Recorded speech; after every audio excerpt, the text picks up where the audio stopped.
Séquence émotion dans NBA Extra, le grand jour de Tony Parker. Et oui, Tony Parker à l'époque, c'était ça, mais c'était aussi ce genre de choses. Tony Parker qui a vu cette nuit son maillot retiré à tout jamais au sommet de l'AT&T Center de San Antonio.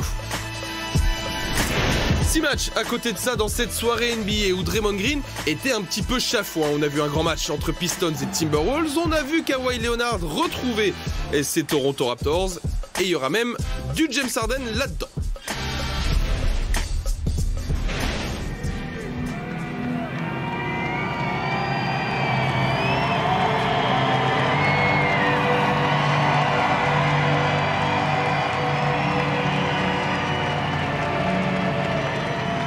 Le numéro 9 des Spurs ne sera plus jamais porté. Quelle émotion cette nuit que l'on a vécue en direct sur beIN Sport et que l'on va revivre ensemble.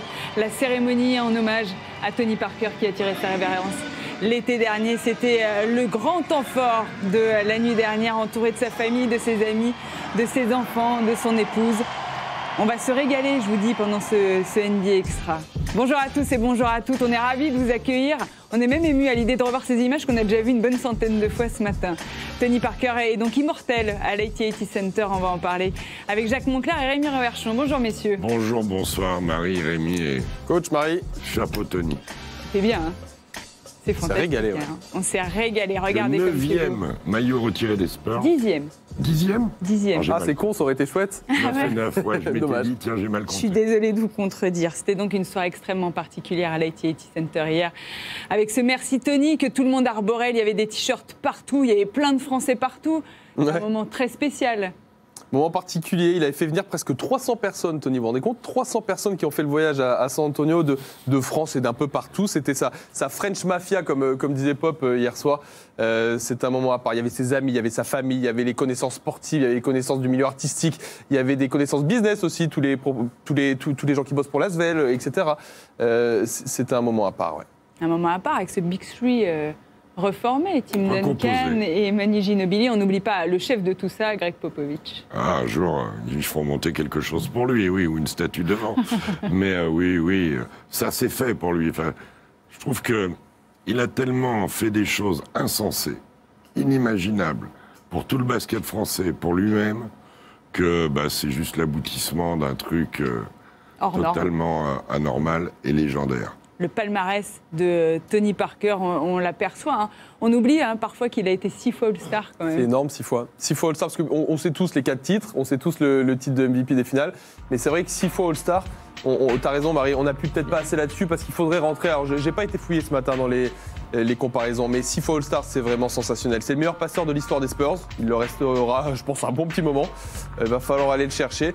On oublie sa 18e saison avec les Hornets, c'est pas l'actu, et on garde cette 17 saisons fantastiques à San Antonio. Qu'est-ce que vous retenez comme chiffre, vous, Jacques ? Il n'y a pas le palmarès en équipe de France quand même. Hein, au niveau Ouais, c'est pas des le- champions d'Europe. pas le Vous sujet. parlez- alors, on a eu tellement de plaisir Oui, avec c'est vrai. Xav et Rémi et vous quand vous l'avez visité, mais la finale 2014, c'était un bonheur. 2013, ça a été comme c'était, avec ce 6e, ce 7e match. 2014, Ouais, mais ça moi, fait partie du truc aussi, je ouais, trouve. ça fait La partie dramaturgie du- de il aurait été 2013, MVP ce match pour la- 5 et ce C'est match vrai. 6. pour la deuxième fois, Ouais, sans doute. ça a été un privilège de l'accompagner. Un privilège d'être à Ljubljana quand toute la salle dit Tony, Tony. Ça a été un privilège de pouvoir mettre des mots et de la passion sur ce qu'il faisait. Voilà. Il a changé les choses. À l'image d'un Platini, d'un Zidane, il a changé les choses. Il n'y a plus de mots, Madame Patrulle. Ah écoutez, Monsieur Monclar, je suis bien d'accord avec vous. Du coup, je vous propose de prendre tout de suite la direction du Texas et de San Antonio pour revivre les meilleurs moments de cette cérémonie qui a été assez longue. On vous a compilé une dizaine de minutes. Un grand merci d'ailleurs à Peter Anderson qui a fait chauffer le clavier pour tout vous traduire. La cérémonie en hommage à Tony Parker, comme si vous y étiez, c'était comme ça. Please welcome the 6'2" guard from France, number 9, Tony Parker.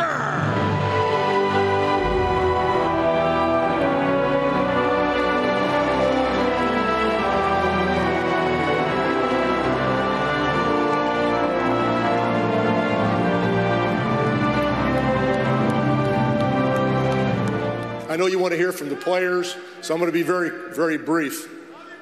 Tony,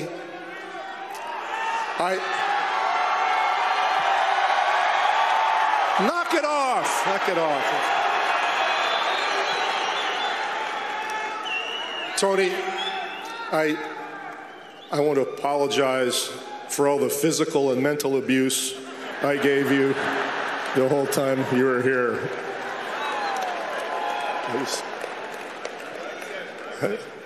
Thank you. I've been wanting to say that for a long time. I've been the luckiest guy in the world to see you from age 19 to this point. So it's from a young kid who we just gave the ball to and said, okay, you're going to run the show, and pretty soon we're going to be there when you enter the Hall of Fame. That's pretty amazing. You know? But I feel fortunate that I was even there to see it all. So thank you for everything you've done for our organization. I appreciate it. I love you.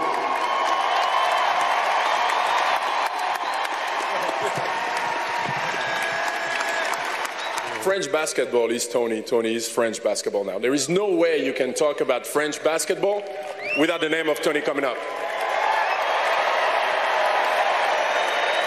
It changed. It changed that forever. There was French basketball before Tony, and it's going to be a French basketball after Tony. That thing took it to another level. So thank you for all that. Before I came in the NBA, Tony just got drafted, invited me to come and spend Christmas with him. So I come to San Antonio. So it's the first year he get drafted. And he tell me, for Christmas, we're going to go to Pop's house. I was like, Pop? The coach? It's like, wow. Like, you can do that? Like, spend Christmas with your coach? Like, for me, I was like, okay, why not? Between main course and dessert, Pop disappear, Tony disappear. I'm like, where are they at? So I go look around the house. I like snooping around. And then I see Pop doing film with Tony about the game the night before. I'm like, we're on Christmas, people eating dinner, and Pop, just like you just apologized, was yelling at Tony. But then I go, oh, look, Dad, you missed this shot and turn over the ball. How can you do that? And I'm like, wow. So I was like, in the same night, you could have the family setting, all the loving and care, and at the same time caring about making Tony a better player on Christmas night. Yeah. Thank you very much. Tony, thank you very much for being a brother to all of us, to all you teammates, and thank you very much for being a brother to me. Love you, brother. Congrats.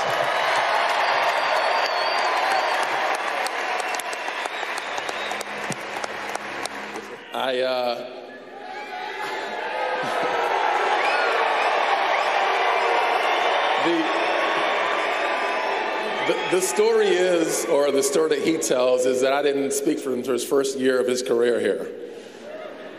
I won't confirm nor deny that.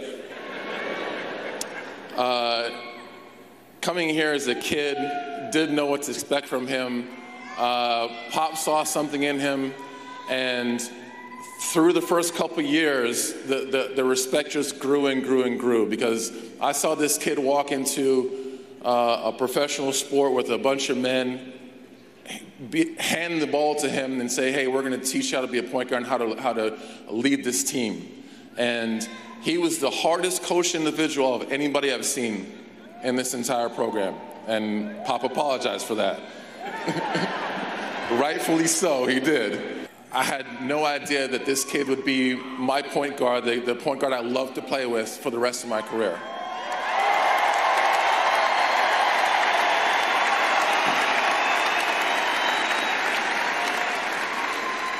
We've been through a lot together, on the court, off the court.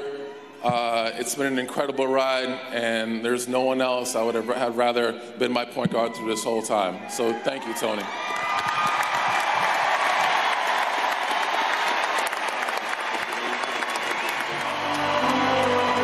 The man of the hour, Tony Parker.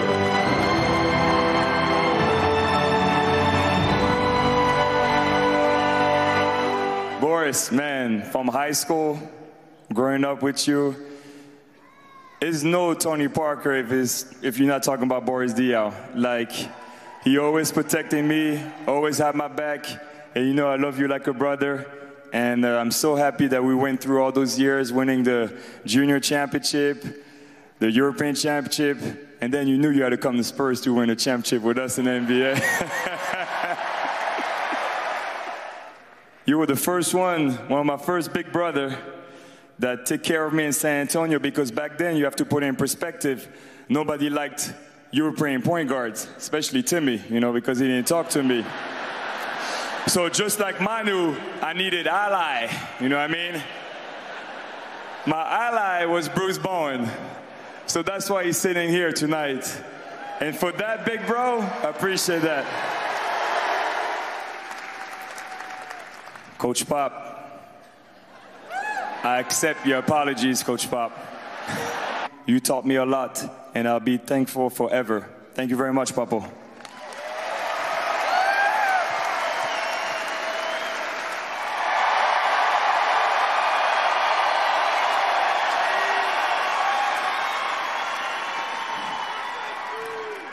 French point guard, guard from Argentina, guy from the islands, barefoot, playing together.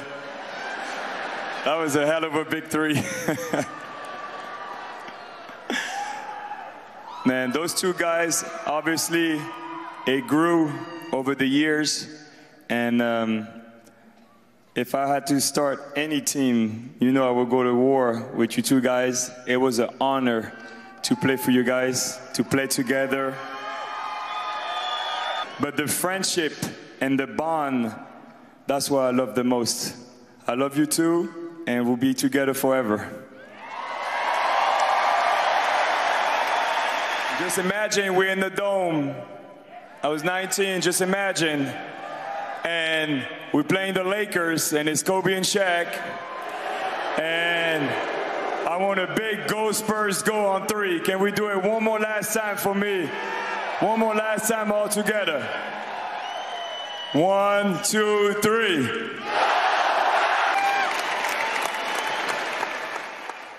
Formidable cérémonie, donc, hier, lorsque le maillot de Tony Parker est allé au plafond de ces AT&T Center. On en a des frissons, on ne vous a présenté que 10 minutes. On vous proposera, bien sûr, sur les antennes de Beansport, une version plus longue. C'était humain, quand même, cette cérémonie avant tout. On parle de chiffres, de palmarès. À l'image de ce que Greg Popovich a insufflé à cette franchise, ce côté humain, ce côté... Il y a le terrain qui est dur, qui est très, très dur. Et puis il y a l'homme derrière qui a su donner un rayonnement à cette franchise qui est connu pour ça. Il n'y a qu'à voir l'arbre généalogique basket de Greg Popovich dans la NBA et tout ce qu'il a développé. C'est un truc fantastique. Et puis je retiendrai aussi le côté français. Le côté bleu, blanc, rouge dans la salle. Certes, ce sont les couleurs du Texas. Mais j'ai adoré ça. J'ai adoré nos Français discuter à la mi-temps du match. J'ai adoré cet hommage.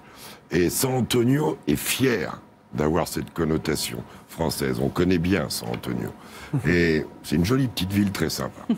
Et il y a Français. Français, c'est Tony, c'est Boris. La plus grande star peut-être avec Tony, c'est Manu Ginobili. Il y a la clientèle latino, il y a tout ça. Mais c'était merveilleux. Simple, beau, magique. Et sincère. Et c'est vrai qu'il y avait beaucoup de Français, des joueurs français, Nico Batum, Yann Maïmi. On a vu tout le monde, on a vu la photo là qui était là. Moi, je suis très content de cette fin, puisque c'est une fin, une page qui se tourne pour Tony. Parce qu'il faut se rappeler aussi que c'est quelqu'un qui donnait, je trouve, au début de carrière, l'image de quelqu'un d'un peu froid, parfois, un peu distant. Et on se rend compte que c'est juste un mec qui se protégeait, c'est tout. C'est un mec hyper humain, t'as utilisé le bon adjectif. Et ça ressort bien sur cette cérémonie. C'est une très très belle fin, moi, je trouve. Exactement, et c'est aussi la fin du Big Three, hein, le Big Three le plus performant de l'histoire de la NBA.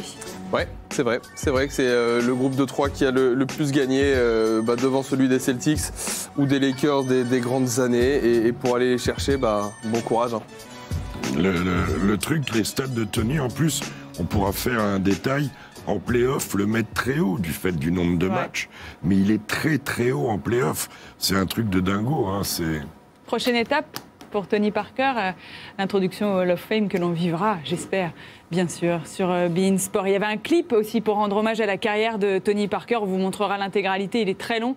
Voici les meilleurs moments. Et puis après, on passera quand même aussi à ce qui s'est passé la nuit dernière.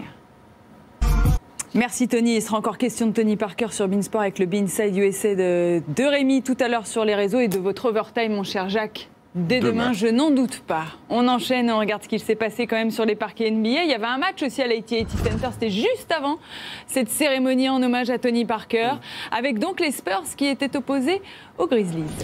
Et comme toujours, dans ce cas de figure, il fallait qu'il y en ait qui viennent gâcher la fête. Et ça a été les Grizzlies hier soir. Oui, il était bien là avec Thierry Henry à côté, avec toute sa clique dans les gradins, Tony.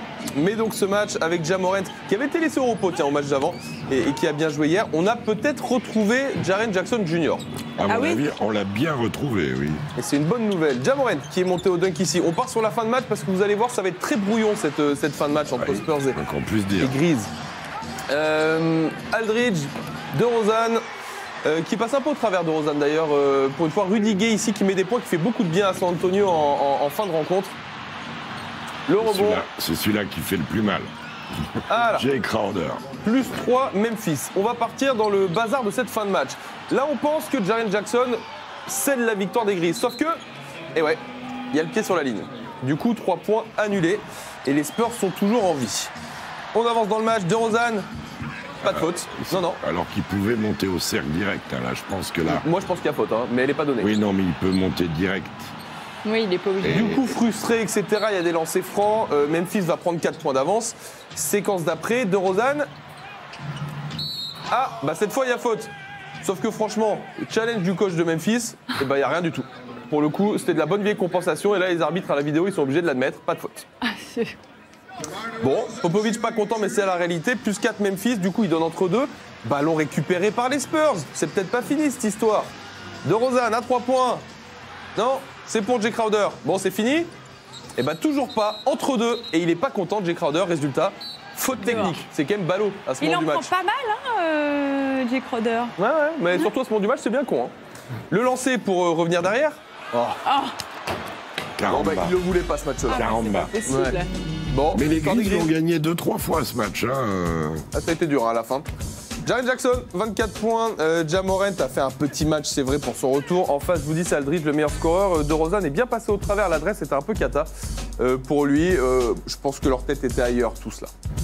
C'était la fête à l'AT&T Center. 5-5 le bilan des Spurs avec des Grizzlies qui signent leur 3e victoire de la saison. Oui, mais les Spurs 5-5, bon... pas cata, ce qui est pas bon, c'est la dynamique du moment. Ouais. Quant aux Grizzlies, le retour de Jaren Jackson change un peu tout vers le haut. Et je dirais qu'il y en a un qui m'étonne parce qu'il fait tout correctement sans être un grand joueur, c'est Dillon Brooks. Okay. Parce qu'il est vraiment régulier, c'est une espèce de baromètre pour ces Grizzlies qui sont bien. Ils font des petits coups comme ça. Ouais. Ça a toujours été. C'est une équipe qui a éliminé les Spurs, je crois, au premier tour une année d'ailleurs. Il y a une petite rivalité entre les deux. Il y avait quelque chose. Conley, Tony aussi. On en revient toujours au même, c'est incroyable. Mais bon, victoire des Grizzlies et la fête à Tony quand même a été belle, donc juste après cette défaite. C'est l'heure de la pause dans NBA Extra. On revient dans un instant avec des retrouvailles. Celle entre Kawhi Leonard et son ancienne équipe, puisque les Raptors étaient de nouveau au Staples Center. On le rappelle, ils avaient battu les Lakers, ils étaient en back-to-back pour affronter cette fois-ci les Clippers. On en parle dans un instant, à tout de suite.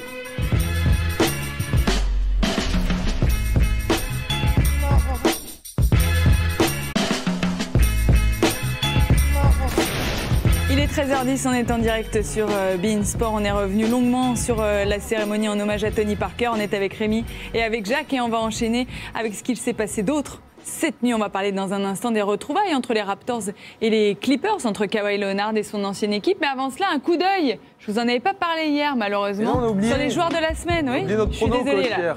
C'est mon décalage horaire de ce week-end, j'ai pas assimilé. C'est l'effet Ségolène. Merci, je le prends bien. Du coup, je vais rien dire. On va rester sur cette punchline, ça me semble bien. Merci Rémi. Voilà. Pascal Siakam qui a quand même signé une performance à 40 points, c'était face aux Pelicans. James Harden, il s'est fait 2 matchs lui à 40 points. Oui. Pascal Siakam, en ce moment, il est en train de mettre un boulevard avec beaucoup de gens autour de lui, à l'Est. Quant à James Harden, il y a une belle dynamique aux Rockets que nous avons commenté ce matin. C'est vrai. Donc, James Harden fait des cartons, même s'il pioche un peu à 3 points. Ouais. Un peu beaucoup, mais bon, c'est quand même effrayant. Le mec arrive à coller des cartons en étant maladroit à 3 points. On va dire, c'est un croqueur. C'est pas faux. Enfin, son équipe gagne des matchs. Les Raptors aussi gagnent des matchs et ils sortaient d'une victoire face aux Lakers. Ils étaient donc de nouveau au Staples Center pour retrouver Kawhi Leonard. Ce back-to-back qui est quand même fréquent en NBA, mais quand même bien plus compliqué cette année pour les équipes que les autres années. Et pourtant, donc comme tu l'as dit Marie, il sortait d'une victoire Toronto et il retrouvait ses Clippers où Kawhi, un petit peu Il a hésitant. frôlé le quadruple-double. Oui. C'est pas faux, mais en début de match, il a surtout raté des shoots quand même. Hein. Précisons que c'est avec les balles perdues, le quadruple-double. Oui, il va finir à 7, 9 9 ballons perdus. 9 ballons perdus sur 19 au total des Clippers. Ouais, c'est énorme. Vous voyez que pour l'instant, il n'y a pas trop d'écart dans ce match-là. Comme d'hab, c'est. Alors là, c'est pas de Beverly, mais c'est Lou Will et Montrezl qui vont faire le taf pendant que. Kawhi Leonard a du mal avec son adresse. Il a pioché à l'adresse, heureusement.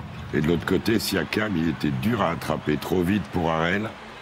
On est en fin de troisième quart-temps, il se passe qu'il n'y a pas d'écart pour l'instant. Bad news pour Landry Shamet qui se fait mal. Alors, apparemment, c'est la cheville, pourtant, je la vois pas tourner. Il est monté fin, le garçon. Allez savoir comment c'est dedans. Bon, match terminé pour Landry Shamet. On va essayer de prendre de ses nouvelles dans la journée. Lou Will, je vous disais, en meilleur scoreur des Clippers hier, c'est lui. Il est content, Steve Ballmer. Les Clippers sont devant dans le quatrième quart-temps. La belle passe ici pour Montrezl, évidemment. Pascal Siakam qui va offrir un petit peu d'espoir aux Raptors. Qu'est-ce qu'il est fort en ce moment, Pascal Siakam. Vous l'avez vu, joueur de la semaine donc dans la conférence S. Kawhi Leonard qui trouve une très belle passe ici. Il en a fait 9. Il fait 9 passes, il fait 9 rebonds. À défaut de mettre des points, il fait plein de choses, Kawhi Leonard. Et ça suffit pour ces Clips qui s'imposent pour la 7e fois cette saison. Même bilan du coup pour ces deux équipes. Je vous disais, Leonard, 12 points, l'adresse pas top. On rajoute 9 ballons perdus donc aux 11 rebonds et aux 9 passes. Mais écoutez, voilà, ça suffit pour ces Clips. Marque bien répartie, on va dire, à Toronto. 88 points seulement à inscrire. Et Jamichael Green, pardon Marie. Oui, je vous ai pas dit pour ceux qui ont oublié, mais toujours Kyle Lowry et Serge Ibaka absents. Parfait. Patrick Patterson, le tout patte de Xavier et Jamichael Green, ça cumule 22 points, c'est bien. Bon, avec un Kawhi Leonard en travers comme ça. À voir, on va parler des Clippers justement et de leur début de saison dans un instant, mais écoutons Kawhi Leonard qui a donc été très maladroit hier, 2 sur 11 pour lui seulement au tir et 9 ballons perdus. We had a long run last year. I got to know the guys, inside and out, on and off the court. We had fun. It's fun to compete against them tonight. Obviously, you're very familiar with that Raptors squad. When there's 2 minutes left in the game and it's just a 6-point Clippers lead, what were you telling your teammates about how to finish this out? Just the same thing. Just let's communicate on the defensive end, contest shots, get rebounds, and let's get out in transition. Et c'est vrai que c'est la défense qui permet quand même aux Clippers de remporter pas mal de matchs parce qu'on se dit quand même ça gagne les Clippers, mais c'est pas toujours joli. Oui, c'est vrai. Regardez des chiffres qu'on peut vous sortir sur ce match-là. Je sais pas, écoutez, ça se met en place. C'est vrai, non, mais justement, on voulait avoir votre avis parce qu'on parle beaucoup des cartons offensifs, par exemple de James Harden, des Rockets, etc. Ils ont construit cette équipe en prenant Kawhi Leonard et Paul George. Et pour avoir ça, ils ont laissé des gros joueurs. Danilo Gallinari et Shai Gilgeous-Alexander, c'est pas neutre dans ce qu'étaient les Clippers l'année dernière. Je suis tout à fait d'accord. Paul George a toujours pas joué. Comment on peut, en ce moment, savoir ce que peuvent faire les Clippers? On ne peut pas les juger. En l'état, oui, avec le load management, enfin la gestion de la charge de travail de Kawhi Leonard, ok. Moi, je trouve qu'il y a des choses intéressantes. Mais oui, surtout que c'est pas si mal que ça, quand Patrick même. Patterson, Jamichael Green. Hier, mais on dit que c'est Beverly dans son registre prend 12 rebonds hier, Beverly. 12. Il est fou. Voilà. Moi, je trouve que c'est une équipe qui est en Montrezl, Zubac, c'est très correct. Prenez-les individuellement. Landry Shamet fait un bon début de saison. Ouais, je suis d'accord. Moi, je trouve vraiment pas que ce soit moche. Non, mais on la connaît pas, l'équipe. Qu'est-ce qui est moche hier, c'est juste l'adresse de Kawhi au final et ses ballons perdus parce que tout le reste, ils ont fait le taf. Tous les autres, c'est ce qu'on dit. Dès qu'en plus, lui, il a un ton en dessous, les deux autres, Lou Will et Montrezl, ils se montrent. Moi, au contraire, je trouve que c'est plutôt encourageant ce qui montre d'être capable de jouer, de gagner des matchs quand Kawhi, en plus, n'est pas là. Enfin, il n'est pas là, et moins là. Et attendons, même s'il ne faut pas attendre des miracles d'un joueur qui a été aussi longtemps absent, et puis les épaules, c'est compliqué, que Paul George, mais on aura la vision potentielle des Clippers début 2020, pas avant, enfin, Noël, début 2020. En tout cas, ils sont sur une bonne série et ils se sont imposés hier soir face aux champions en titre, face aux Raptors qui vont avoir besoin quand même d'un peu de repos. Gros carton encore des Rockets hier, enfin surtout de James Harden. Ils étaient opposés hier soir aux Pelicans, à New Orleans. L'étrange volatile. Ah oui, c'est ça. On va regarder ce qui s'est passé avec Florent Aubert. Après leur solide victoire à Chicago, Harden et les Rockets poursuivent leur road trip, cette fois en Louisiane, chez une équipe diminuée privée de Brandon Ingram à cause de son genou droit douloureux. Et avec deux dragsters tels Westbrook ou Harden, il est difficile de garder le rythme. Avec presque 52% au shoot, les Rockets ne sont jamais inquiétés. Josh Hart et ses 19 points essayent de s'accrocher. Bien aidé par l'ancien Sixers, meilleur marqueur des Pels avec 24 points. Malgré seulement 6 petits points de retard à la pause, New Orleans cède dans le 4e quart-temps. 26 points pour Westbrook et un énorme Harden qui inscrit 19 de ses 39 points dans le dernier quart-temps, battant par la même occasion un record datant de Jordan avec 373 points inscrits sur les 10 premiers matchs de la saison. Tout roule pour Mike D'Antoni et ses hommes avant la réception des Clippers demain soir. Détroit va pouvoir respirer. Il est de retour après avoir manqué 10 matchs cette saison. Griffin signe 19 points, 7 rebonds et 6 passes sur cette partie.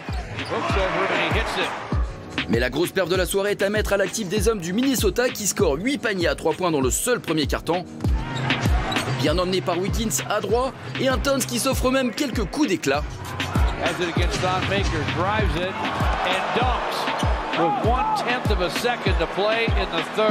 Détroit revient dans le 3e quart-temps et espère le hold-up en toute fin de partie. Les jeunes loups sont appliqués et ne craquent pas grâce aux 33 points du numéro 1 de la draft 2014. 6e victoire pour Minnesota qui repasse 8e. Donovan Mitchell est serein après ses victoires sur Philly et Milwaukee, surtout quand il y a ce joueur en tribune du côté du Chase Center. Pourtant, Steve Kerr lui a peut-être trouvé son digne successeur. Les Warriors vont même mener brièvement 22-17 pour au final 33 points de D'Angelo Russell à 5 sur 9 derrière l'arc. Utah va revenir collectivement grâce à un énorme Gobert avec 25 points à 11 sur 12 et 14 rebonds et un toujours aussi aérien Mitchell. Ajoute à cela 22 points et 7 passes de Conley. Alors avec 20 points d'écart et quand on vous siffle faute là où vous réclamiez un passage en force, on comprendrait presque la frustration de Draymond Green qui verra la fin de rencontre des vestiaires. Utah est 5e à l'ouest et les Warriors bon dernier de NBA avec 9 défaites. On ne change pas les bonnes habitudes du côté de Draymond Green. Oui, mais ce qui change, c'est qu'avant, il sortait, tout le monde le checkait et tout. Là, il a dû se dire, il va peut-être falloir que... C'est bien, parce que... Museau, garçon. Voilà. Avant, tu sortais, tu te faisais expulser, tu donnais les mains aux gens qui venaient taper. Maintenant, ils sont dans les tribunes et tu rentres. C'est plus la même. Des nouvelles de Stephen Curry qui donc était là pour assister à une nouvelle défaite de son équipe mais qui nous a donné de ses nouvelles. Vous savez, il y a eu des rumeurs au début de week-end dernier comme quoi il n'allait pas jouer de la saison, etc. Il s'est exprimé à la presse avant donc ce match entre les Warriors et le Jazz et il a été plutôt rassurant. Il veut jouer, Stephen Curry. I definitely expect to be ready to play. I don't know when, but at some point in early spring, it's just a matter of the rehab process. I've never obviously broken anything and dealt with a hand injury like this, and so, you know, as you go through all the examinations and all that type of stuff, and when surgery was required for this to even have a chance to heal properly, that's a tough blow. Voilà pour le coup dur, mais il a des idées derrière la tête quand il veut jouer. On en parlait avec le coach samedi, c'est ça, c'est ce que vous nous disiez samedi, coach. Il veut faire les jeux. Il ne peut pas faire les jeux s'il ne joue pas de la saison. Et cette équipe de 2020, lui, il avait annoncé déjà qu'il était prêt pour jouer, qu'il voulait jouer. Bon, il se blesse. C'est une fracture de la main, quoi. Ils lui ont pas arraché un bras. Il veut rejouer et faire le final, sans doute, de Greg Popovich avec une équipe américaine. qui va être costaud quand même. Hein. Il va peut-être mieux valoir éviter pendant un moment. Oui. Cette équipe américaine Oui. Ah ouais. Ah oui, si on peut les prendre en finale, on sera bien. Ça va être dingue, ça va être dingue quand même cette équipe américaine. Je suis d'accord avec ce petit pronostic de leur France-USA au final France-USA, vous vous Rio souvenez un petit peu Sydney 2000, tout ça. On prend et on revit ces moments-là avec grand plaisir. Des nouvelles d'ailleurs des nombreux blessés qui en NBA en ce moment, et notamment Gordon Hayward. Alors ouais, enfin la mauvaise nouvelle d'hier, c'est surtout d'Aaron Fox qui s'est blessé à l'entraînement. Et ouais, ça arrive. C'est la cheville qui a pris, et décidément la sale période de Sacramento qui continue. Presque un mois d'absence pour lui. Gordon Hayward, il s'est fait opérer hier et on sait désormais que ce sera 6 semaines avant son retour. Donc Gordon, remets-toi vite. Et l'autre nouvelle, c'est Chris Middleton, la cuisse, 3 à 4 semaines. Et ça, c'est un coup dur pour les Bucks. Pas facile, il était bon. Pour eux. Alors, on va voir le recrutement de Wes Matthews, on va voir le fonctionnement là de peut-être jouer à 2 arrières avec Bledsoe, George Hill, on va voir ce que va faire Mike Budenholzer. Mais oui, c'est un coup dur parce qu'il était bon. Et les Bucks aussi sont pas mal. Les Celtics sont pas mal aussi en ce moment. Ils jouaient hier soir face aux Mavs de Luka Doncic et Kristaps Porzingis sans Gordon Hayward, qui sera de retour le 25 décembre prochain. Ah, tu penses qu'il reviendra pile pour Noël, toi? C'est ce qui est annoncé. Ce serait bien qu'il soit là pour notre affiche du Christmas Day. Bon, en attendant, on avait un beau duel de meneurs, enfin un meneur presque, Doncic, face à Kemba Walker. Walker pour Robert Williams. Il montre de belles choses, lui, à l'intérieur des Celtics. Pas mal, hein. Vincent Poirier, vous en parlez, Rémi. Et lui, il montre de belles choses. Il va mettre des points, surtout dans le 4e quart-temps. Kemba Walker. Doncic qui continue de régaler. Il va encore passer la barre des 30 points. Est-ce qu'on va voir le caviar de Marcus Smart? Oui, on le verra tout à l'heure dans le résumé, coach. À l'intérieur, vous allez voir ça. Pour l'instant, on est sur Jaylen Brown. Ouais, pas de Gordon Hayward, du coup, il faut marquer des points. Il le fait, Jaylen Brown, hier. Les 6 qui sont devant, mais de pas grand-chose. Le voilà, le caviar. C'est beau, ça. C'est génial. Eh ben là. Caviar total. Hop là. Pour Robert Williams, justement. À l'intérieur, on part... non, on part pas du tout à la mi-temps parce qu'on a ça d'abord. Dorian Finney-Smith, je le laisse dunker, pardon. Et on part cette fois dans le 3e quart-temps. Doncic... Ça, c'est beau. Qui veut ramener et qui va ramener les Mavs parce qu'ils sont derrière à ce moment du match. Regardez, ça va beaucoup mieux d'un seul coup pour Dallas. Il n'y a plus que 5 points d'écart. Il apporte vraiment cette équipe avec un Kristaps Porzingis qui doit taper une forme de Rocky Wall en ce moment. Ouais, on l'a pas vu sur ce résumé et on va surtout pas le voir du match dans le 4e quart-temps. Il va être benché Porzingis parce qu'il est passé au travers, tout simplement. Du coup, c'est Doncic qui fait le boulot. Ici, c'est Jalen Brunson pour Dwight Powell à l'intérieur. Et Dallas est clairement dans le match, dans le 4e quart-temps, jusqu'au coup de sang c'est beau aussi, ça. de Kemba Walker. Il est bon, 10 points dans le 4e. Il fait tout. Il s'est vraiment tellement bien adapté, c'est fort. C'est très fort ce qu'il fait. Il se fait un peu mal au cou, à la fin il va sortir Kemba Walker. Mais de toute façon, il n'y avait pas un vrai danger pour les lui, c'est l'hyperactif là. Oui, alors lui, ça lui va bien. C'est plein de trucs. Et le petit bonhomme de chemin se poursuit pour les Celtics. 8 victoires pour 1 défaite. Vous vous rendez compte? Meilleur bilan de toute la NBA. Et surtout 8 de suite. Ils ont perdu 8 le premier. de suite, ils perdent le premier. Alors là, ça déroule derrière. C'est beau, ce box score, écoutez, qui est bien rempli côté Boston. Vincent Poirier n'est pas rentré en jeu hier pour les 6, malheureusement. La ligne de stats était très belle pour Doncic, même s'il a un petit peu l'adresse en dessous. Mais bon, très belle quand même. Ouais, Jason Tatum, par contre, était plus dans le dur. Oui, et la bonne perf de Brad Wanamaker qu'on a connu en France. À Limoges, ouais. Qui est un joueur complet et pas mal. Un petit mot sur ces Celtics, bien. Jacques? Ah bah oui. Ils vont bien. Kemba Walker est quand même une très bonne pioche. Très bonne pioche. Jaylen Brown justifie l'investissement fait sur lui. Marcus Smart est une espèce de chef de meute, Tatum est passé à travers hier, mais bon. Et puis à l'intérieur, Daniel Theis est malin, agressif au cercle, il met des points. Williams apporte une présence physique intéressante. Je continue à penser que c'est leur point faible, même avec le retour de Kanter éventuel. Mais bon, cette équipe-là joue bien au basket. Kemba Walker, Rémi l'a dit, il est le perfect fit parce qu'il a réduit son nombre de dribbles, parce qu'il s'est mis dans l'académie de Brad Stevens. Et c'est une équipe qui est sympa à voir jouer. C'est une des 2 équipes qui joue le mieux en ce moment. Je vais vous faire rire. L'autre, pour moi, ce sont les Suns. Donc, vous me faites pas rire. Ce sont 2 équipes qui jouent très bien au basket et ça fait plaisir. Kristaps Porzingis est un peu dans le dur en ce moment. Il n'avait pas joué le match d'avant. Là, il a été benché par son coach. On va l'écouter, puis on va juste l'évoquer rapidement. Can't blame him. Wasn't having a great game. So I'm all in for whatever is best for the team. So if he thinks, the coach thinks, rather have me out than have somebody else in that has sounded a better game. Let's do it if we can win a basketball game, you know. So that's the most important thing. So, but going forward, I want to make sure I'm out there. Un peu dans le dur, Kristaps, en ce moment? Oui, bah écoutez, ça peut arriver. Il revient d'une très longue blessure, absent longuement. Porzingis, moi je trouve qu'il est revenu très fort justement. Son début de saison était très bon. Là, depuis 2-3 matchs, il est un poil en dessous. Ça arrive, c'est normal. C'est ça arrive à toutes les licornes. Oui. Je connais pas beaucoup. Moi, j'en connais pas mal et je peux vous le dire. C'est normal finalement d'avoir ce petit coup de mou? Normal, je sais pas, mais en tout cas, on peut y trouver une certaine logique, oui. Après, il avait été plutôt pas mal dans la défaite contre les Knicks. Là, ce qui est marquant, c'est finalement que Rick Carlisle préfère prendre une autre option. C'est pourquoi pas, hein, Rick Carlisle, c'est un coach référencé. Voilà, il ne faut pas s'arrêter à ça. Il a 82 matchs, enfin, il n'en a pas 82. Il en a 72 ou 73 devant lui. Et qui sait, peut-être les playoffs. Eh ben, ça leur ferait du bien. MVP, messieurs? Eh ben, il y en a deux. D'abord Tony. Oui, voilà, j'ai Tony Parker, évidemment. D'abord Tony. Mais après, j'aurais mis ce bon, un mec qui revient de loin, Andrew Wiggins. Eh oui. Voilà. Oui, Andrew Wiggins, il est bon. Non, mais c'est pas Andrew Wiggins. C'est évidemment Tony Parker, le MVP de la soirée. Merci Tony. Oui, bien sûr. Avec ses frissons, ses petites larmes que l'on a eues. Donc j'avais bon alors. Ouais, vous êtes toujours. Bon, non. Toujours, évidemment. Non, mais Andrew Wiggins, c'est pas mal. Hein, 33 pions, il est constant et c'est un des joueurs que je trouvais un des plus gros gâchis. Ah oui. Et là, cette année, il a l'air d'avoir mis l'électricité en route. Les fils se sont touchés. Ouais. Et du coup, on peut regarder le top 10.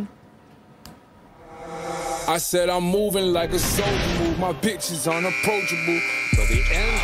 Oh my goodness. Wait a minute. Wait, what? What was going on there? Make it sound. Make it sound. Look. I said I'm moving like a soldier move. My bitch is unapproachable. When I shoot my Uzi, man, I do that little shoulder move. Yo, bitch ain't gon' fuck with you. She stop it cause I told her to. Niggas look like income tax. Can't wait to get a hold of yellow dress. Who is you? Holla back. Brought her head over black. Send her back over bull. She might get out of garden. Put she taste like Jamba Juice. Baby mama on my body. Oh, make it sound. Hey, make it sound. I'm about to take it down. Favorite Jordan.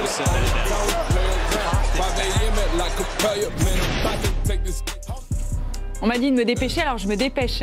Dépêche-toi. Ouais, je me dépêche. Vous leur direz ce que j'ai dit quand même. Non, mais oui, qu'est-ce que vous avez dit? La passe de Marcus Smart dans le top 10. Il y a trop de dunks dans le All-Star Game. Dans le top 10. Alors, le Big Inside USA, vous le savez, c'est avec Rémi et avec Peter Anderson cette semaine, c'est à 18h sur les réseaux sociaux. Brooklyn, Utah, version française Beansport à 3h. Et puis Lakers, Phoenix, pas mal ça aussi. Beanmax 4 à 3h avec l'excellent Xavier Vaussiou en commentaire à 9h15 demain matin. Excellentissime. Si. Légende. On va retirer son maillot lui aussi, si je veux. Bah là, il n'a plus rien resté. Hein, Merci Jacques. Merci Rémi. Passez tous une excellente journée sur Beansport et rendez-vous demain pour la suite.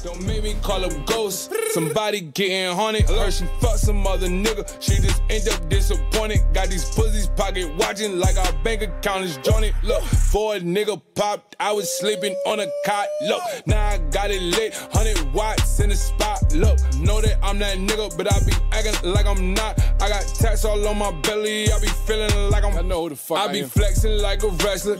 Charged up like a Tesla. Switching out my hoes. I don't